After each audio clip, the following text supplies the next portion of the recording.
SoulCycle is making some big changes as a result of the pandemic, shifting its strategy to better position the company for future growth. Joining me now is the CEO of SoulCycle. We want to bring in Evelyn Webster. Evelyn, it's great to see you again here at Yahoo Finance. Thanks so much for joining us. So you're launching a new initiative here, steering SoulCycle in a direction, post-pandemic direction. What are some of the steps that you're taking to better position your company?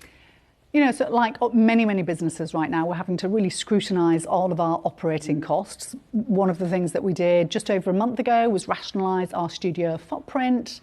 And so the steps that we've taken, the measures that we've taken earlier on today to reset our instructor compensation and our HQ organisation really position us very strongly for the future. And what does that new compensation package look like? So we engaged PwC to do a really significant piece of benchmarking work for us around our instructor compensation earlier on this year. What that told us was that we had somewhat of an unbalance across the pay spectrum. Mm-hmm. So we found that there were some instructors who were paying a very significant premium versus our competitive market, and others who were not quite at market minimum. We've been very proud of the fact that for many years we have paid a premium to our instructors. We have rock star instructors, they're the best in the world, and we will continue to pay a premium to the market.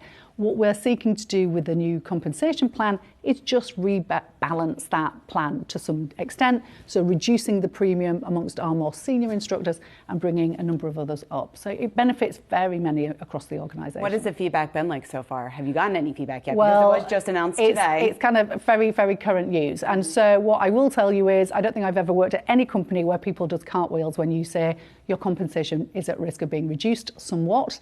But of course, those that are receiving a compensation increase are thrilled. And Evelyn, what has it been like, just the experience here, especially over the last 6 to 12 months in recruiting instructors? Because we are obviously facing a massive labor shortage, one that is affecting the fitness industry. Have you guys been having a tough time getting new instructors through your doors? You know, we haven't had a major instructor acquisition drive since... I kind of want to say, you know, once within the last 12 months. And I have to say, we have not struggled. I do understand that there are challenges in certain areas, but certainly amongst our instructor population, SoulCycle is a phenomenal brand. For many fitness enthusiasts, for much of our instructor talent, it's the pinnacle of their career in terms of the boutique fitness destinations that you want to work in. So we have not struggled. In fact, we were oversubscribed with the last recruitment group that we did. And you briefly mentioned they're closing a number of studios there. So you have announced some cuts. Do you see any additional cuts here down the line? Never say never. As I said at the outset, you know, like many executives, we're looking at our ongoing basis, looking at the operating model. With the changes that we have made a month ago with the studio rationalisation and the changes that we've announced this morning, this feels as if we are setting ourselves up very firmly for success as we move forward. I'm not anticipating or planning for any further changes. We have to continue to watch what the current economic landscape presents to us in terms of further challenges. But no, we're good where we are. Well, speaking of the economic landscape right now, obviously inflation at the highest level that we've seen in just about 40 years, affecting millions and millions of Americans. What are you seeing from your riders? Have you seen a change just in terms of spending patterns at all? I can't say that we've seen a specific change as it pertains to inflation rates. We've obviously, as we continue to navigate the pandemic, because we're clearly not quite out of it yet, we've definitely seen a change in behaviours. So many of our riders are now riding with us at home on their at-home bike, which means that they are either riding at their convenience, they're balancing that with the in-studio experience. So we are seeing different cohorts of riders behaving in slightly different ways. What I would say is, as you might imagine, slightly more mature, more affluent consumers have the opportunity to ride both at home on their at-home bike as well as in studio. Younger riders, perhaps a smaller living space, they don't have the luxury of having a bike in their apartments. They're back in full force.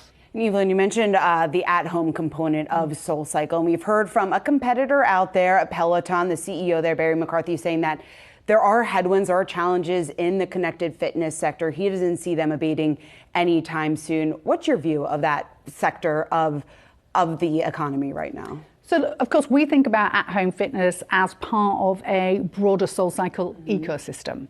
And so we think it's a very vital part of our business and our brand proposition, very much about being where our consumers are. So if they choose to ride at in the convenience of their own homes or come into a studio, or of course, stream the Soul content on the Equinox Plus app, we encourage them to do so. We feel that that ecosystem is very robust and it's not going anywhere fast. Of course, as behaviours change, as people return to the office, the balance of what is convenient might change.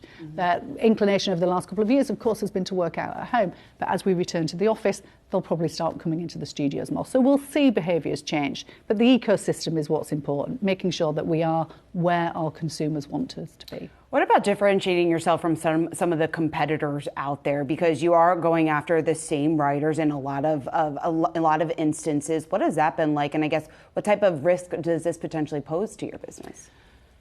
It's very difficult for me to comment on what other organisations are doing, but what I can say about SoulCycle is the SoulCycle experience is truly unique. There is more division than unity in the world right now. What we are seeing consumers seek is human connection and community, and they are SoulCycle superpowers. So for us, I see a very exciting future as the world gets back to normal, as we see people coming back to the studios, connecting with each other, just so excited to be back as a community. That presents an abundance of opportunity for the business as we move forward. And Evelyn, speaking of the future there, we have had SoulCycle shelf plans to go public in the past. Lots of speculation about whether or not that is in the pipeline. What do you think? We are very, very happy to be a part of the Equinox Group family.